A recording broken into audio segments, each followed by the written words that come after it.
Department of Homeland Security is setting up a disinformation board, and what it's going to do is it's going to tackle misinformation within minority communities. And the person who's in charge of it, her name is Nina Jankowicz, and she's quoted as saying, and this is about Elon Musk, "I shudder to think if free speech absolutists are taking over." She's also quoted as saying, we should view Hunter Biden's laptop as a Trump campaign product. So she was obviously wrong about that second one. A disinformation board, I mean, that is as dystopian as it sounds. Yeah. Also, the Biden disinformation board, that's a bit of an oxymoron, or it's just plain moronic, right? That this thing even exists. This is the type of stuff that the North Korean government would invent, or the old Soviet Union would invent. Like, who is to be the arbiter of something like this when they obviously represent one ideology, one political organization?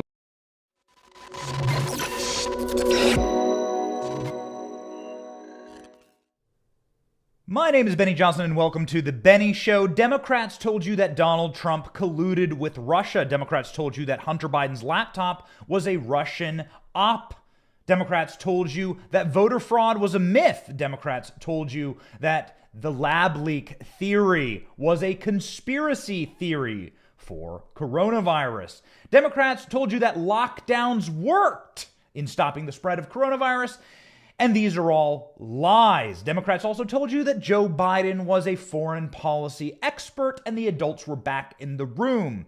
So after lie and more lies and pants on fire lies and just abysmal lies to wreck the country, what would be the next thing that Democrats started to do? Well, they'd want to control truth itself, because if you can control truth itself, then you never have to answer for your lies. And that is why the Democrats yesterday started the Ministry of Truth. That's right, ladies and gentlemen, the Democrats have gone all the way back to 1984. They've gotten into their DeLorean, their flux capacitor, all juiced up on uranium, and they are heading back to the book 1984, where there is an official government ministry that declares what is truth and what is disinformation. That's right. Remember, disinformation and misinformation equals the truth that I don't want you to know about what we are doing, the things that we don't want you to uncover, the uncomfortable truths about the regime, such as Hunter Biden's laptop is real, and Donald Trump did not collude with Russia, and Hillary Clinton might be prosecuted, and Joe Biden might be prosecuted, and lockdowns didn't work. That's right. And lab leak theory, by the way, definitely the most plausible theory. Not just some guy on the internet saying that. The scientific community and the people who are studying the coronavirus saying that. So, ladies and gentlemen, who do you wish to believe? Well, Joe Biden has, for your humble consideration, a Russian collusion hoaxer and Hunter Biden laptop truther. That's right. She's a denier of the Hunter Biden laptop. We know this to be a true laptop. We know it to be real. And the Hunter Biden laptop denier, he has appointed to the disinformation board at the Department of Human Services. That's right. We just quite shocked at exactly how quickly they ramped up right to the very end of the 1984 George Orwell book. And here they are, DeLorean and all. The Ministry of Truth was created yesterday, and this is absolutely the biggest story in the country. This ministry is obviously illegal. It's unconstitutional. It should be sued into oblivion through the center of the earth and melt into the magma at the core of our country. But here we have, ladies and gentlemen, the Ministry of Truth set up by the Biden administration, run by somebody who called Hunter Biden's laptop a Trump campaign product and says she shudders to think about Elon Musk taking over Twitter. My heavens.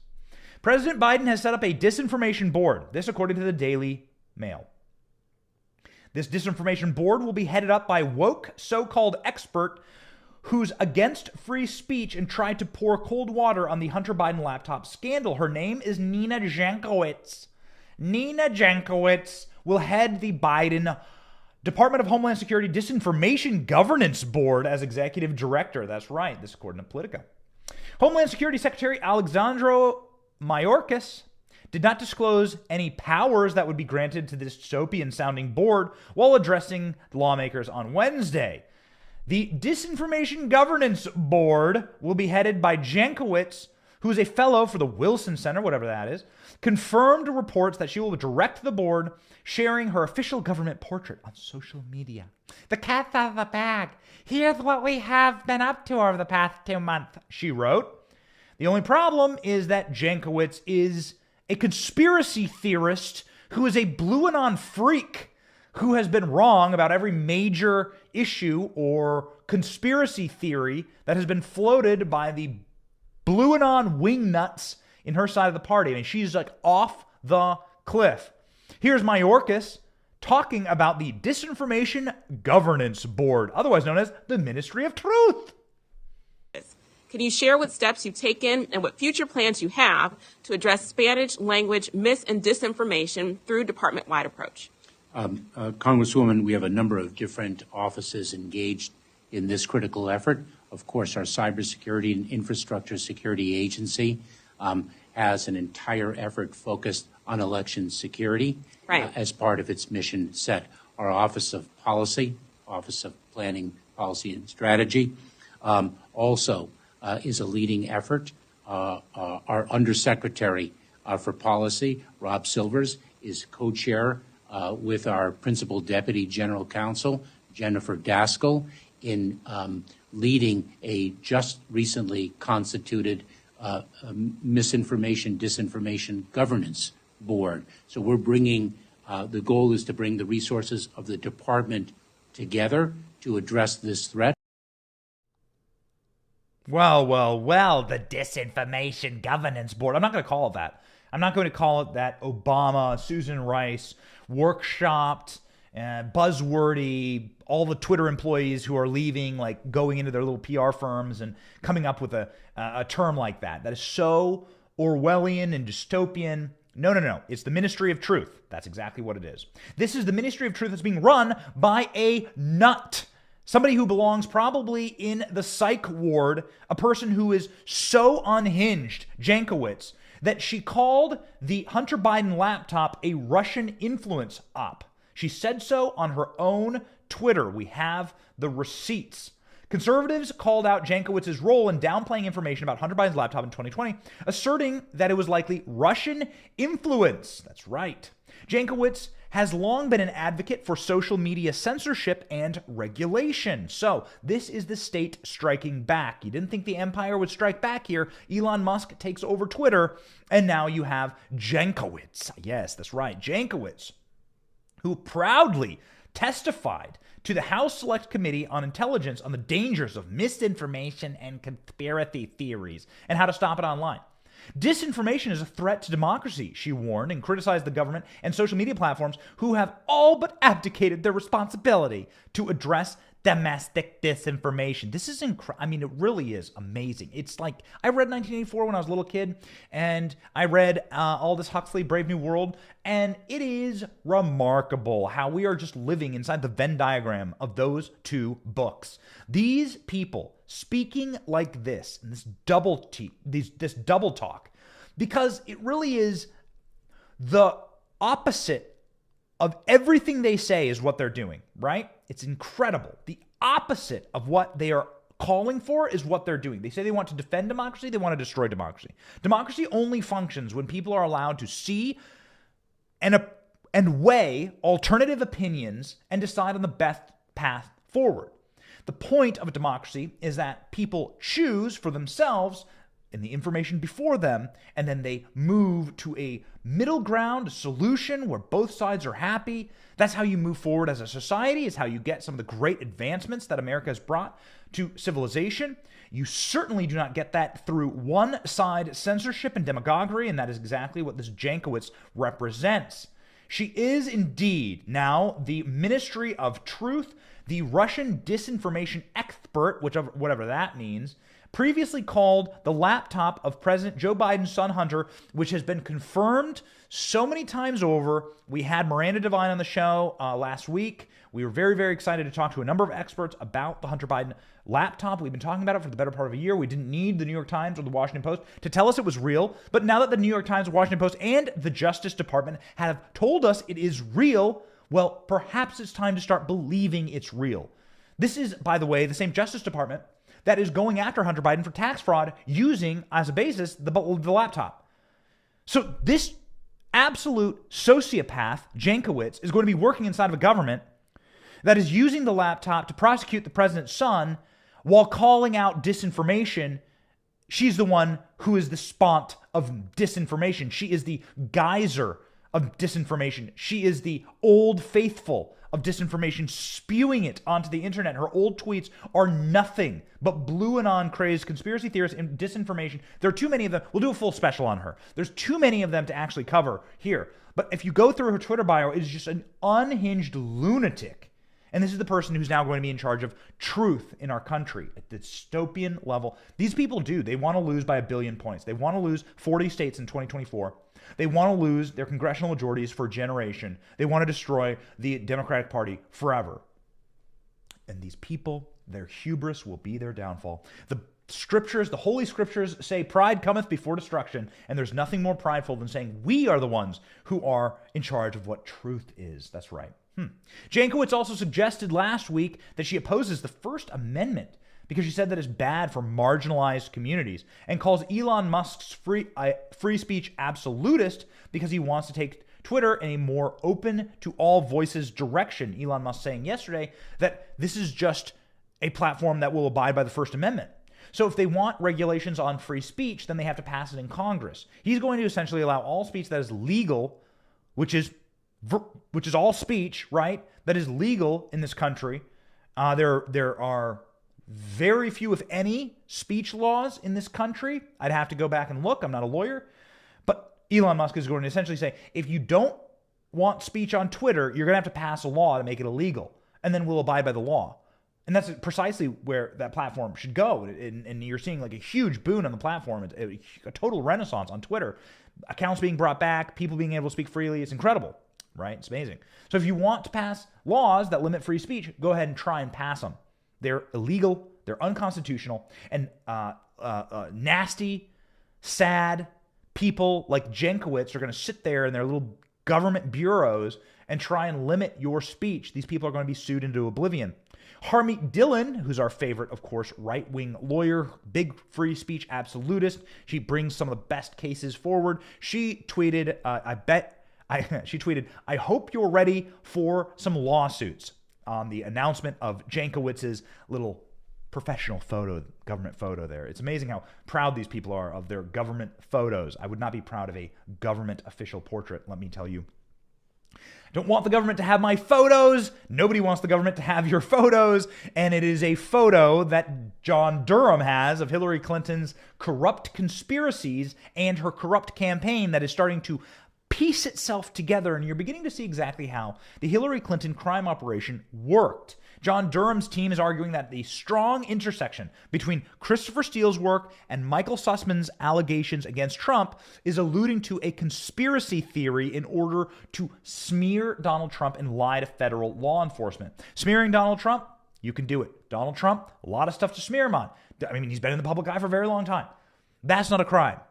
It's not a crime to lie about your political opponent. I mean, should it be? You'd eliminate essentially all political advertising, right? Because the old Jankowicz Ministry of Truth, right, would be going haywire if they were trying to limit the amount of lies that were being told, specifically by this White House. Lying is just part of politics. That's not illegal. What's illegal is lying to federal law enforcement in order to try and get a federal investigation opened into your political opponent, which is exactly what Hillary Clinton did. Let's read. This from Fox News. Prosecutors of Special Counsel John Durham's team argued in federal court Wednesday that there is a strong intersection between the opposition research of then-candidate Donald Trump by ex-British intelligence officer Christopher Steele collecting data on behalf of the Hillary Clinton presidential campaign and allegations of Clinton lawyer Michael Sussman, presented to the FBI, to tie Trump to Russia's Alpha Bank. Sussman's defense attorneys said Steele is a lightning rod and argued that introducing anything from him or his work in the trial would be prejudicial against their client. Well, blah, blah, blah. Yeah, shut up, you're criminals.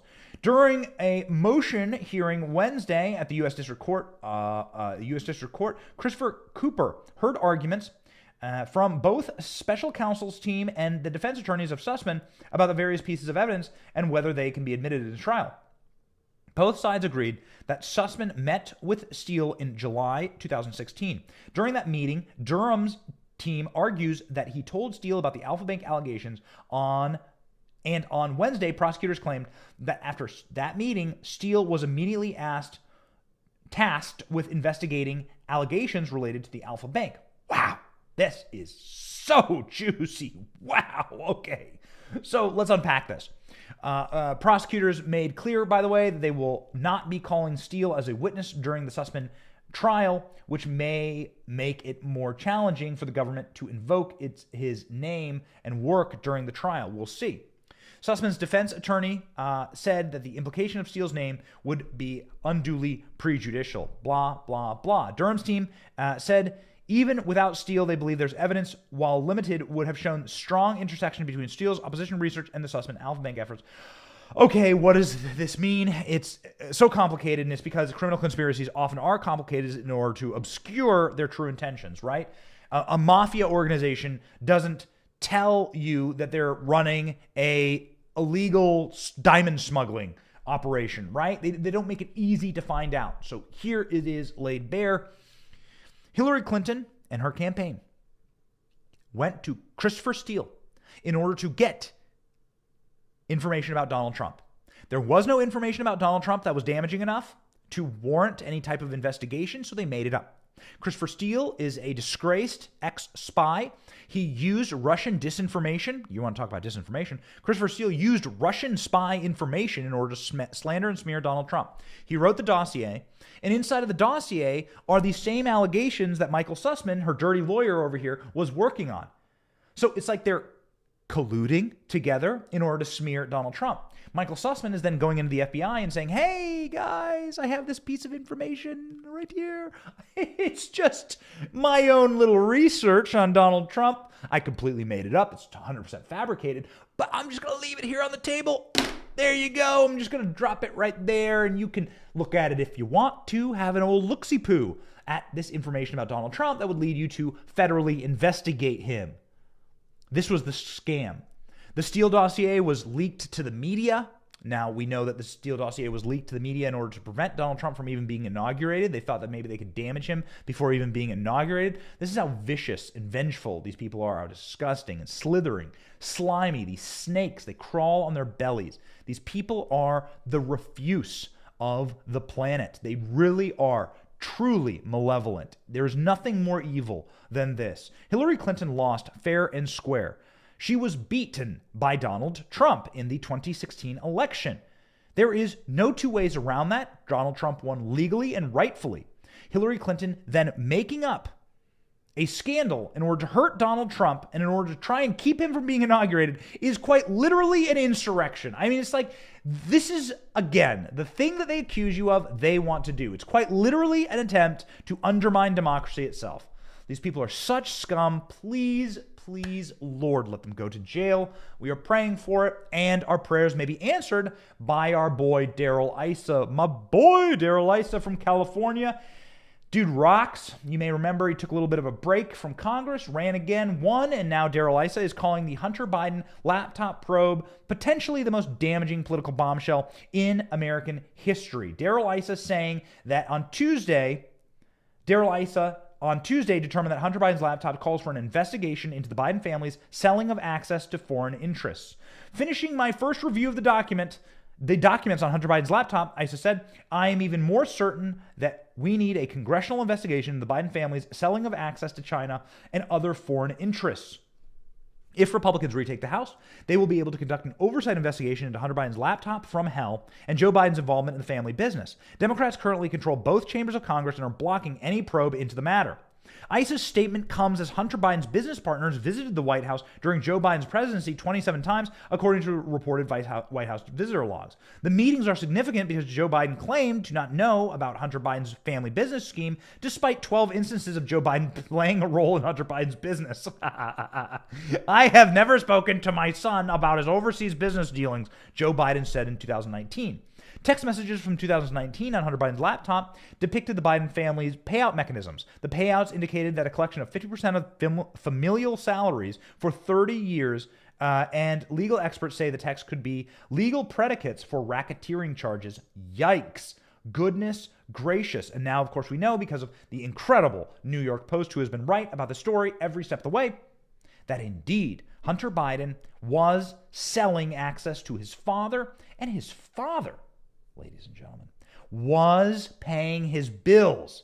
So they are completely and utterly colluding in order to essentially commit the largest political scandal in American history. That there's no other way to say it. It's the largest political scandal in American history because what they're doing is they're selling out our country. It's traitorous. They're selling our country to the highest bidder. They're selling out access to our nation's highest offices, the highest bidder, and those offices are owned by you. They're not owned by the Bidens. They're not owned by the people who occupy them. They're our offices. We fund them, pay for them, and they move from person to person. And so for some person to sit there and think as though like they're a monarch and they can just, like King George, we were talking about earlier, can just utilize the office for their own personal gain. Guys, it's the biggest level of criminality I've ever seen, and we're so very excited to see Darrell Issa going in on this issue. Darrell Issa is a bulldog. We know Darrell Issa. We like Darrell Issa a lot. That guy doesn't play. We're very, very excited to see where he goes on this. He ran a lot of oversight during the Obama administration. It was a huge thorn in the paw for the same people, the same racketeering criminal conspiracy group that runs both Clinton world and Biden world. Man, they are stupid. And they actually hate each other. This is something that was revealed through Hunter Biden's texts. Hunter Biden ripped Bill Clinton as an a-hole who looks like shit. I don't like to swear. I don't like to swear. But that's what they say. That's what it says. I'm saying it in context. And Clinton aides are greedy, according to his emails. Well. Let's go ahead and look here at what Hunter Biden had to email about Bill Clinton. Hunter Biden ripped former Bill Clinton as an a-hole who looks like S in his 2016 email exchange that took aim at multiple Clinton aides in 2015 emails with longtime business partner Eric Schwerin. This is the guy who visited the White House like a billion times to see Joe Biden and try and get greasy deals done for his scumbag cokehead son.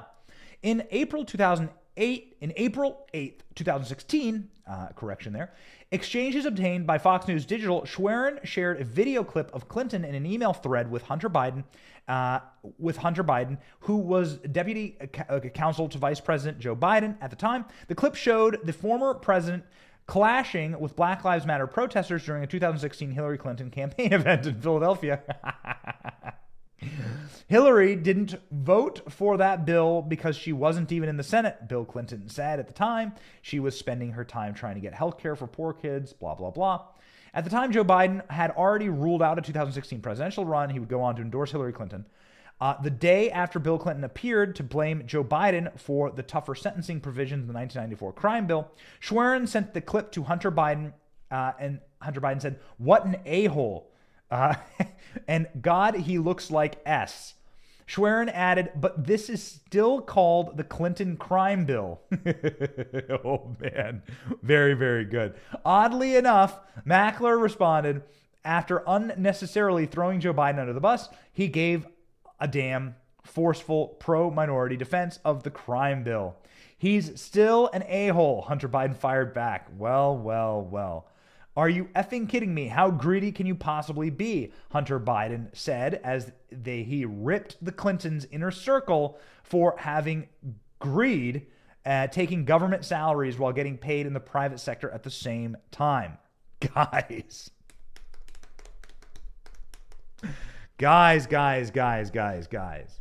Oh my. Hunter Biden ripping the Clintons for being greedy and for collecting a government salary while also operating in the private sector.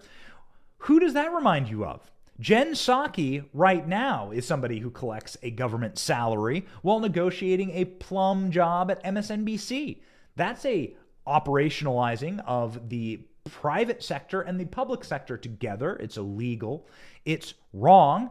And obviously, this is something that is going to backfire, I think, for Jen Psaki very, very badly. It's something that's backfiring right now for Hunter Biden, and we find it very interesting that it's also backfiring for Hillary Clinton.